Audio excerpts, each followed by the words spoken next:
नमस्कार, आप देख रहे हैं आज तक और आपके साथ मैं हूं शशि तुषार शर्मा। देश में कोरोना संक्रमितों के मामले में महाराष्ट्र में सबसे खराब हालात हैं। महाराष्ट्र में कोरोना के 9,170 नए मामले सामने आए हैं और इसमें उन लोगों की संख्या बहुत ज्यादा है जिनमें कोई लक्षण नहीं नजर आए थे। तो आप अंदाजा लगा सकते हैं कि किस तरह से एक के बाद एक कोरोना के मामले बढ़ते जा रहे हैं। तो आपको बता दें कि केवल मुंबई ही नहीं, मुंबई की अगर हम बात कर लें तो 29 दिसंबर को मुंबई में कोरोना के 2510 केसेस सामने आए। इसके बाद 30 दिसंबर को 3671, 31 दिसंबर को 5631 और अब 1 जनवरी को 6347 नए मामले सामने आ चुके हैं। तो कोरोना के कुल मरीजों में से 75% मरीज हैं 5 राज्यों से, जहां महाराष्ट्र, पश्चिम बंगाल, केरल, दिल्ली और तमिलनाडु हैं। आपको बता दें कि महाराष्ट्र में 9,170 मामले सामने आए हैं। पश्चिम बंगाल में ये संख्या है 3,451 की, केरल में 2,676 है, तो दिल्ली में मरीज हो चुके हैं 2,716 जो एक ही दिन में सामने आए हैं। तमिलनाडु में कुल मरीजों की संख्या 155 हो चुकी है। तो अगर देखा जाए तो देश में पिछले 7 दिनों के भीतर कोरोना संक्रमण के मामले तेजी से बढ़े हैं। 25 दिसंबर को 6,987 मामले सामने आए थे, फिर 26 दिसंबर को 6,531 मामले सामने आए। इसके बाद 27 दिसंबर को 6,358 मामले सामने आए। 28 दिसंबर की बात करें तो 9,195, 29 तारीख को 13,154 मरीज सामने आए और इसके बाद 30 दिसंबर को 16,764 और उसके बाद 31 दिसंबर को 22,775 मामले सामने आए। जहां तक देश में ओमिक्रॉन वेरिएंट के मरीजों का मामला है तो सिर्फ आंकड़े ही उनके लिए उपलब्ध हैं जिनकी जीनोम सीक्वेंसिंग की रिपोर्ट आ रही है। रिपोर्ट के हिसाब से पिछले 24 घंटे में ओमिक्रॉन के 187 मरीज सामने आ चुके हैं। देश में फिलहाल 1502 के करीब हो चुका है ये ओमिक्रॉन संक्रमितों का आंकड़ा।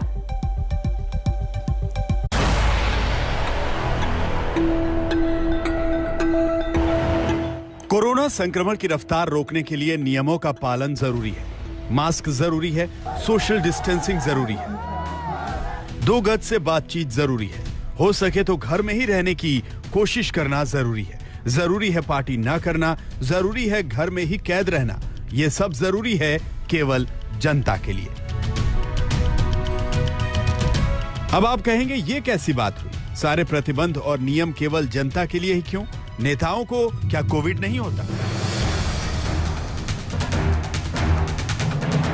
इस सवाल पर हम आपको ये तस्वीरें दिखा देंगे जिसमें दिख रहा है कि महाराष्ट्र के नेताओं को कोरोना से डर नहीं लगता, क्योंकि उनको लगता है कि उनमें सुपर इम्यूनिटी आ चुकी है। महाराष्ट्र में कोरोना नियमों की किताबें फाड़कर उसके पन्ने उड़ाने वाले शादी समारोहों की तस्वीरें देखिए। इसमें शामिल महाराष्ट्र के बड़े बड़े नेताओं की शक्लें भी पहचानिए।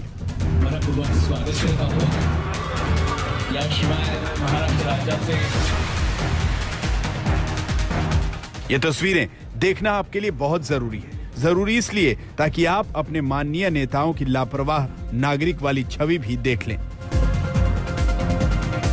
कल जब यही नेतागण आपको मास्क और सोशल डिस्टेंसिंग पर ज्ञान दें तो पलटकर यही तस्वीरें दिखा दीजिएगा। देश में सबसे ज्यादा कोरोना केसेस फिलहाल महाराष्ट्र में हैं। अब तो हालात ये हैं कि महाराष्ट्र के 10 मंत्री और 20 विधायक कोरोना संक्रमण के चपेट में हैं। ये वो लोग हैं जो महाराष्ट्र में इन भव्य समारोहों में हिस्सा लेने पहुंचे थे और कोरोना संक्रमित होकर न जाने कितनों को बांटकर घर बैठे हैं। महाराष्ट्र में कोरोना संक्रमित 12 मंत्रियों में से कुछ नाम हैं बाला साहेब थोरात, वर्षा गायकवाड़, केसी पाडवी, प्राजक्ता तानपुरे और यशोमती ठाकुर। इसके अलावा 20 विधायकों में से कुछ नाम हैं सागर मेघे, राधाकृष्ण विखे पाटिल, शेखर निकम, इंद्रनील नाईक, चंद्रकांत पाटिल और माधुरी मिसाल। सुप्रिया सुले और उनके पति भी कोरोना संक्रमित हैं। कोरोनाच्या बाबतीमध्ये असणारे जे काही नियम आहेत त्याचंही सगळ्यांनी पालन केलं पाहिजे। याबद्दलची भूमिका सरकार म्हणून, लोकप्रतिनिधी म्हणून आम्ही सगळीकडे सांगितली पाहिजे आणि आम्ही स्वतः पण त्याचं पालन केलं पाहिजे। शिवसेना नेता संजय राउत की इस तस्वीर को देखिए, तसल्ली बख्श देख लीजिए।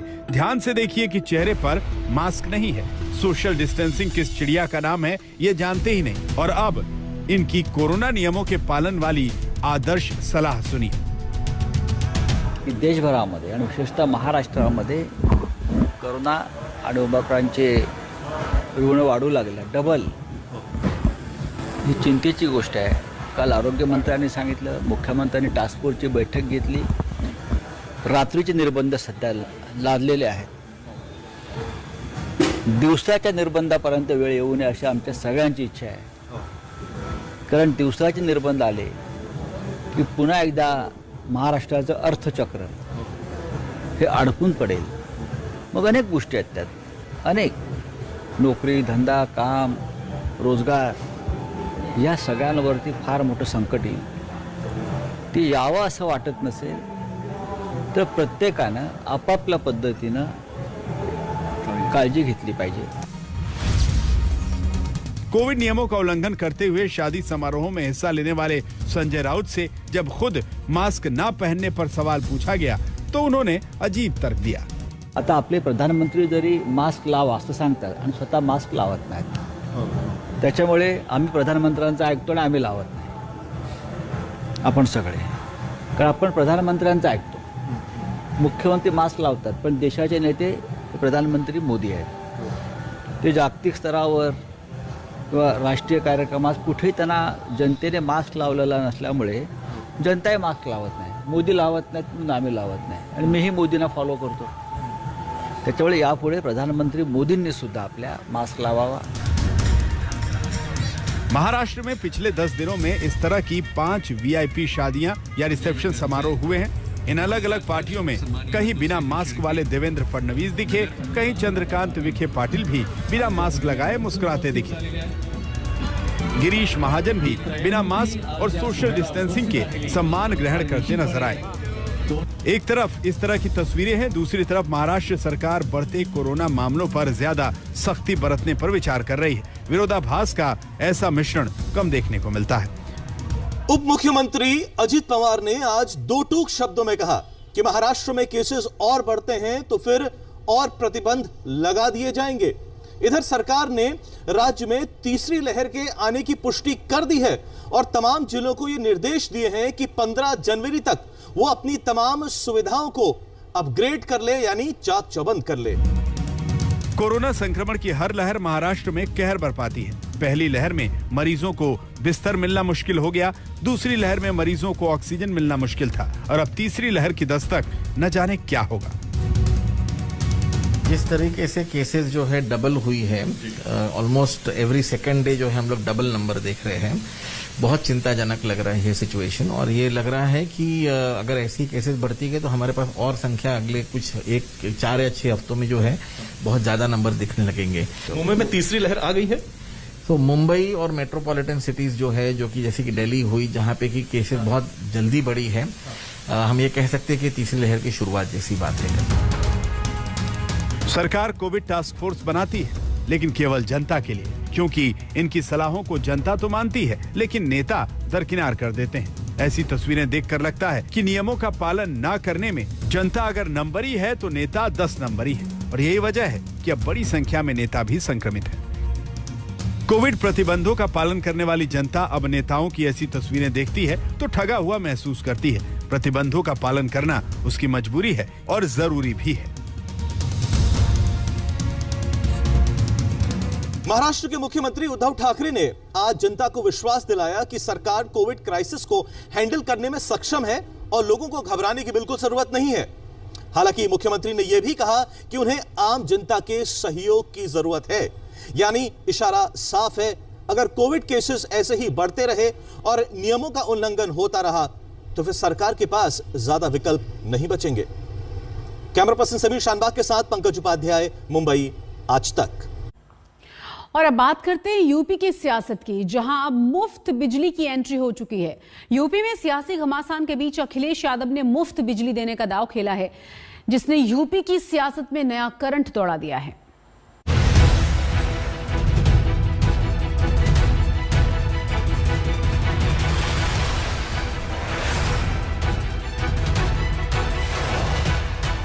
समाजवादी पार्टी की सरकार बनने पर 300 यूनिट घरेलू बिजली फ्री होगी. मुफ्त बिजली से सत्ता का बल्ब जलाने वाला फॉर्मूला अब अखिलेश यादव के चुनावी घोषणा में भी शामिल हो गया है. सीधे आम आदमी से जुड़ा मुद्दा बिजली वाला सफल प्रयोग केजरीवाल को दिल्ली की गद्दी तक पहुंचा चुका है। चुनावी मैदान में अपना असर दिखा चुका है। इसी दांव के सहारे अखिलेश यादव वोट का बल्ब जलाकर सत्ता की चमक से फिर समाजवादी पार्टी को रोशन करने की आस में है। समाजवादी सरकार बनने पर 300 यूनिट बिजली घरेलू फ्री होगी और इसके साथ साथ हमारे किसानों की पूरी सिंचाई पहले की तरह फ्री होगी, माफ होगी। आज 22 है तो केवल हमारा पहला संकल्प पत्र यही रहेगा, पहला संकल्प। तो बीजेपी लोगों को अखिलेश राज की याद दिलाकर ऐसी घोषणाओं को हवा हवाई बताने के प्रयास में है। अभी मैं कुछ देर पहले पढ़ रहा था, समाजवादी पार्टी के राष्ट्रीय अध्यक्ष बबुआ आज कुछ बोल रहे थे और उनके मुंह से निकल रहा था कि सरकार आएगी तो हम मुफ्त बिजली दे देंगे। अरे जब आप बिजली ही नहीं देते थे तो मुफ्त कहां से होता? तो उल्टा जनता से जो वसूली करते थे इसके लिए माफी तो मांग लो। जब बिजली ही नहीं आती थी तो मुफ्त की बात कहां, यहां तो जनता से एक तरफा वसूली होती थी। अखिलेश के इस ऐलान में जनता को साथ लाने की कोशिश है, साथ ही किसानों की भी बात है, क्योंकि आंदोलन के बाद ही सभी पार्टियों की किसानों को लुभाने की कोशिश जारी है। किसानों के दम पर यूपी में जीत की तैयारी है। देश के अन्नदाता को समर्पित आज का ये कार्यक्रम इसी का एक उदाहरण है। पीएम किसान सम्मान निधि भारत के किसानों का बहुत बड़ा संबल बनी है। हर बार हर किस्त समय से हर साल हजारों करोड़ रुपए का ट्रांसफर बिना किसी बिचौलिए के, बिना किसी कमीशन के। पहले कोई कल्पना भी नहीं कर सकता था कि भारत में ऐसा भी हो सकता है। अखिलेश यादव के इस ऐलान का असर समझने के लिए केजरीवाल की बिजली मॉडल वाली पॉलिटिक्स को समझना जरूरी है। 200 यूनिट तक मुफ्त की बिजली का वादा करके केजरीवाल सीएम की कुर्सी तक पहुंचे। इसके बाद महाराष्ट्र सरकार ने 100 यूनिट तक मुफ्त बिजली देने का ऐलान कर दिया। मुफ्त बिजली से वोट उत्पादन वाला ये फॉर्मूला ममता बनर्जी ने भी अपनाया। पश्चिम बंगाल में 75 यूनिट बिजली मुफ्त का वादा करके वो भी सत्ता में लगातार कायम है। मुफ्त बिजली से वोट की गारंटी का असर इतना ज्यादा है कि आम आदमी पार्टी का चुनावी वादा इसके बिना आधा है। बात उत्तराखंड की हो या पंजाब की, चुनाव से पहले केजरीवाल मुफ्त की बिजली वाला सपना दोनों राज्यों में दिखा चुके हैं। दिल्ली वाले अभियान को दोनों राज्यों में आगे बढ़ा चुके हैं। डोमेस्टिक के जितने पुराने बिल है सारे माफ किए जाएंगे। दूसरा, जिन जिन लोगों के पुराने पेंडिंग बकाया बिल है, एरियर हैं डोमेस्टिक के, सारे माफ किए जाएंगे। हर किसी दा बिल किसी ना किसी दिन आया, चाहे 15 दिन पहला आया, चाहे 1 महीना पहला आया, चाहे कल आया। जद बिल आया पिछला, ਅਸੀਂ ਪਿਛਲਾ ਬਕਾਇਆ ਦੇਖਣਾ। ਜਿਹੜੇ ਇਸ ਮਹੀਨੇ ਦਾ ਅਗਲਾ ਉਹਨਾਂ ਦਾ ਪੈਸਾ ਆਏਗਾ ਉਹਨਾਂ ਨੇ ਦੇਣਾ ਹੈ, ਉਹਨਾਂ ਨੇ ਅੱਗੇ ਨੂੰ ਬਿੱਲ ਜਾਰੀ ਦੇਣੇ ਹੈ। ਲੇਕਿਨ ਜਿਹੜਾ ਪੁਰਾਣਾ ਬਕਾਇਆ ਖੜਾ ਹੈ, ਜਿਹੜਾ ਕਿ ਜਿਹਦੇ ਕਰਕੇ ਲੋਕ ਪਰੇਸ਼ਾਨ ਹੈ, ਬਿੱਲ ਨਹੀਂ ਦੇ ਪਾ ਰਹੇ, ਉਹਨਾਂ ਦੇ ਕਨੈਕਸ਼ਨ ਕੱਟ ਗਏ ਹੈ। ਮੇਰੇ ਹਲਕੇ ਦੇ ਵਿੱਚ ਕੰਦੋਲਾ ਟੱਪਰੀਆਂ ਪਿੰਡ ਹੈ। मुफ्त बिजली वाला ये दाव इतना असरदार है कि सत्ता में बैठे पार्टियों को भी इसे अपनाना पड़ता है। चुनावी माहौल में बिल माफ कर जनता को लुभाना पड़ता है। अब केजरीवाल के इस फॉर्मूले को अखिलेश यादव यूपी में आगे बढ़ा रहे हैं। सत्ता में आने पर 300 यूनिट मुफ्त बिजली का वादा दोहरा रहे हैं। बड़ी बात यह है कि जिस आम आदमी पार्टी के दाव को अखिलेश ने चुनावी वाला मुद्दा बनाया है, उससे खुद समाजवादी पार्टी के गठबंधन की भी चर्चा है। बीते 24 नवंबर को आपके सांसद संजय सिंह ने अखिलेश यादव से मुलाकात की थी। चुनावी माहौल में दोनों नेताओं ने लंबी बात की थी। चुनावी साथ और गठबंधन की बात के बीच यूपी में अखिलेश ने मुफ्त बिजली वाला बड़ा दाव चला है, जिस पर सियासी चर्चा के साथ संग्राम बढ़ना तय है। लखनऊ से समर श्रीवास्तव के साथ आज तक ब्यूरो। कन्नौज में आयकर विभाग की कार्रवाई में इत्र कारोबारी के घर से 4 से 5 करोड़ रुपए कैश और सोना बरामद हुआ है। आयकर विभाग अब इस बात की जांच में जुटा हुआ है कि बरामद रकम का कालेधन से कोई कनेक्शन तो नहीं है।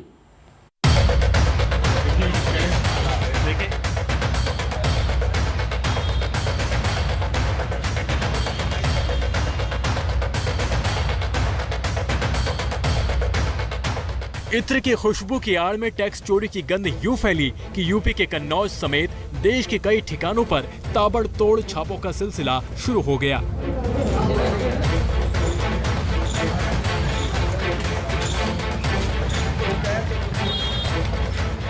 आयकर विभाग की छापेमारी में अब शिकंजा इत्र कारोबारी मोहम्मद फैजान पर कसता जा रहा है। नोट गिनने की मशीन और बड़े बड़े बैग इस बात की साफ गवाही दे रहे हैं। बताया जा रहा है कि मोहम्मद फैजान मोहम्मद याकूब परफ्यूम का मालिक और इत्र कारोबारी मलिक मियां का बेटा है। उनके घर से छापेमारी में 4 से 5 करोड़ कैश और सोना बरामद हुआ है। आयकर विभाग अब इस बात की जांच कर रहा है कि इस रकम का काले धन से कोई कनेक्शन तो नहीं।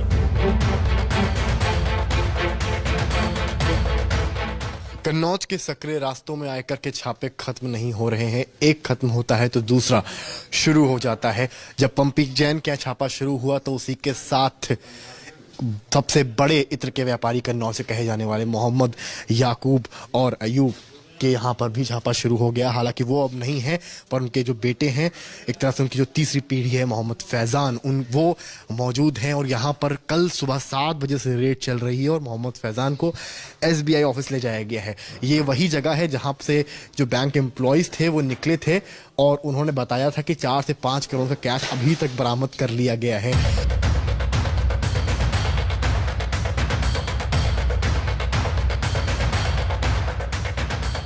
समाजवादी पार्टी के MLC पुष्पराज जैन के साथ इत्र कारोबारी मोहम्मद फैजान के घर शुक्रवार की सुबह आयकर विभाग की टीम ने छापा मारा था।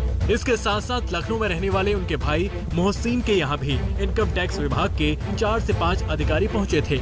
जानकारी के मुताबिक अब तक जाँच में पुष्पराज जैन से आयकर विभाग को कुछ नहीं मिला, लेकिन मोहम्मद फैजान के घर से करोड़ों कैश मिला है।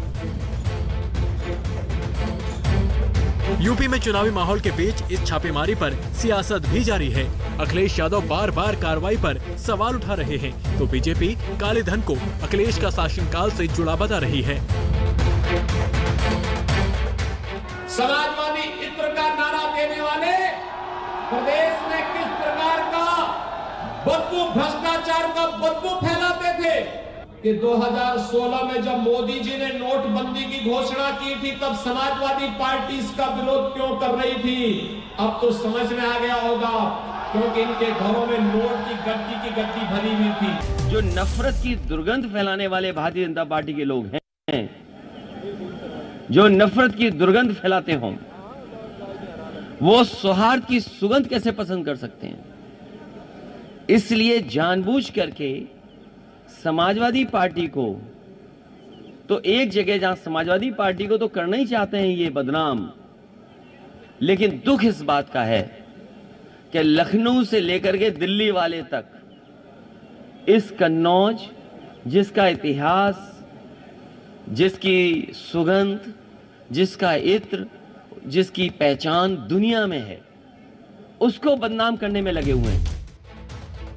साफ है कि इत्र का शहर कन्नौज अब सियासत का केंद्र है। इत्र के व्यापारी एजेंसियों के रडार पर हैं और यूपी में कैश के इस खेल पर जबरदस्त सियासी युद्ध जारी है। कन्नौज से समर श्रीवास्तव के साथ आज तक ब्यूरो।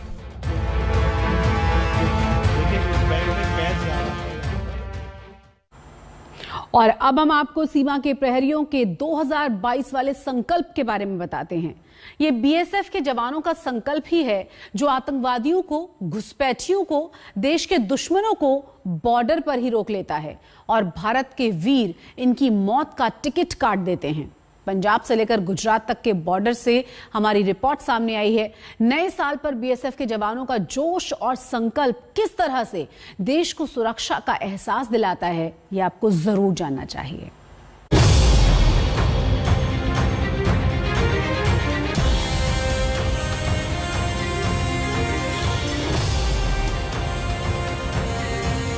पाकिस्तान से जुड़ी सीमाओं पर शांति की अपेक्षा करना एक भूल है। इसी वजह से साल के 365 दिन और 24 घंटे सीमा सुरक्षा बल के जवानों की निगाहें यहाँ चौकन्नी रहती हैं। नए साल पर आप जश्न मना रहे हैं और दूसरी ओर देश की सीमाओं पर BSF के जवान देश की खुशियों को ग्रहण से बचाने की कोशिश में हैं। हम आपको ग्राउंड जीरो से पाकिस्तान और गुजरात से लगी सीमाओं पर तैनात जवानों की मुस्तैदी दिखाएंगे, जिन्हें देखकर आप खुद को सुरक्षित महसूस करेंगे, क्योंकि ये वो जवान हैं जिनकी मौजूदगी ही आपको सुरक्षा का एहसास कराती है। पंजाब के करीब 550 किलोमीटर से ज्यादा की सीमा पाकिस्तान से लगी हुई है और ये पंजाब का वो इलाका है जहां से पाकिस्तान जमीन से भी जुड़ा हुआ है और पानी से भी। जिस जगह पर मैं खड़ा हूं, यहां से अगर कुछ कदम चलूं तो मैं पाकिस्तान के अंदर दाखिल हो जाऊंगा। लेकिन ये भारतीय सीमा की बीएसएफ की लास्ट पोस्ट है, जहां से हर मौसम में, हर परिस्थिति में बीएसएफ के जवान टकटकी लगाए देश की सुरक्षा करते हैं। पाकिस्तान सतलुज नदी के रास्ते भी हथियारों और ड्रग्स की खेप भेजता है, इसीलिए बीएसएफ के जवान फिरोजपुर और फजिल्का जैसे उन इलाकों में भी पेट्रोलिंग करते हैं जहां पर सतलुज नदी पाकिस्तान में दाखिल होती है। सर्दी के दिनों में पंजाब के क्षेत्र में जो सबसे बड़ी चुनौती है वो है कोहरा, जो शाम होते ही गहराने लगता है। कोहरे के अलावा पानी में इस समय जलकुंभी प्रचुर मात्रा में आती है। हमारे जिम्मेवारी के इलाके में नदी कई जगह आईबी को क्रिस क्रॉस करती है। इसका फायदा उठाकर इंटरनेशनल एलिमेंट्स पाकिस्तान की तरफ से स्मगलिंग का कोई भी सामान नदी में जलकुंभी के साथ डाल देते हैं। इस सीमा से लगे इन इलाकों में वो किसान भी हैं जिन्हें सीमा के बिल्कुल पास जाकर खेती करनी पड़ती है। उनकी सुरक्षा भी बीएसएफ की जिम्मेदारी होती है। बहुत बढ़िया कर रही सर है। हम जब खेती करने आते हैं इधर तो हमारे साथ गार्ड होती है सर। जब हम एलओसी पर अपने होते हैं तो वहाँ बॉर्डर पे हमारे साथ गार्ड रहती है। हम बेझिझक अपनी खेती करते हैं सर। बीएसएफ के जवान पेट्रोलिंग के साथ साथ लेजर लाइट्स के जरिए आसमान में भी ड्रोन की मूवमेंट पर नजर रखते हैं। इसी वजह से नाइट विजन कैमरे के जरिए भी निगरानी रखी जाती है। एक सर्वेलेंस ग्रिड है जिसमें कि कॉम्बिनेशन ऑफ डिफरेंट डिवाइसेस हैं, जिसमें पीटीजेड कैमरास यानी कि pan, tilt and zoom cameras हैं, सीसीटीवी कैमरास हैं और IRIDS हैं। उसके अलावा हमारे अपने ट्रुप्स साथ में फिजिकली साथ में अवेलेबल हैं और ये सारी सर्वेलेंस डिवाइसेस और पूरे सिक्योरिटी फोर्सेस के ट्रुप्स मिलके एक सर्वेलेंस ग्रिड बनाते हैं जो कि एरिया को डोमिनेट करते हैं। कच्छ की सीमा पर भी बीएसएफ की मुस्तैदी में कोई कमी नहीं आई है। नए साल की खुशी ये जवान चौकस निगाहों के साथ कदम ताल करते हुए मनाएंगे। बीएसएफ के जवान कच्छ के क्रिक क्षेत्र की सुरक्षा में लगे हैं। ये इलाका करीब 4000 वर्ग किलोमीटर में फैला है। देशवासियों को सुरक्षित महसूस हो, इसीलिए देशवासियों की जो सुरक्षा के लिए जो 365 दिन बीएसएफ है वो बॉर्डर पे तैनात है। किसी भी परिस्थितियों में, किसी भी कठिनाइयों में बीएसएफ है वो कड़ी निगाहें बॉर्डर पर बनाए रखती है, जिसकी वजह से हम अपने घरों में और अपने जो शहरों में त्योहार मना पाते हैं। बीएसएफ विषम परिस्थितियों में भी देश की सीमा की सुरक्षा में ढिलाई नहीं बरतती। सर्दी के मौसम में तापमान काफी कम हो जाता है, लेकिन राष्ट्र रक्षा के फर्ज के आगे सब फीका पड़ जाता है। हम क्रिक की ड्यूटी करते हैं, जो समुद्र में जाके बोट के द्वारा हम 4-5 जवान जाते हैं और उसमें जाके एरिया को सर्च करते हैं। कोई हेलीपैड या ड्रोन के द्वारा कोई अज्ञात व्यक्ति तो नहीं आ गया, ऐसा सब सामान जो किसी ने डाल तो नहीं दिया, उसको सर्च करते हैं और अपनी बोट पेट्रोलिंग वापस आ जाती है। हमको हर प्रकार की ड्यूटी के लिए तैयार किया है। सीमा सुरक्षा बल ने ट्रेनिंग दी है, चाहे वो थल हो, जल हो या नभ हो, और उसमें एक क्रिक की समुद्र की ड्यूटी हमारी। बीएसएफ का मुख्य काम घुसपैठ और तस्करी को रोकना है और इसी काम को पूरा करने में वो किसी भी हद तक जा सकते हैं। ये मुस्तैदी और ये जज्बा देखकर मन पक्का हो जाता है कि देश की सीमाएं सुरक्षित हाथों में हैं। चंडीगढ़ से सतेंद्र चौहान और कच्छ से कौशिक कंटेजा, आज तक।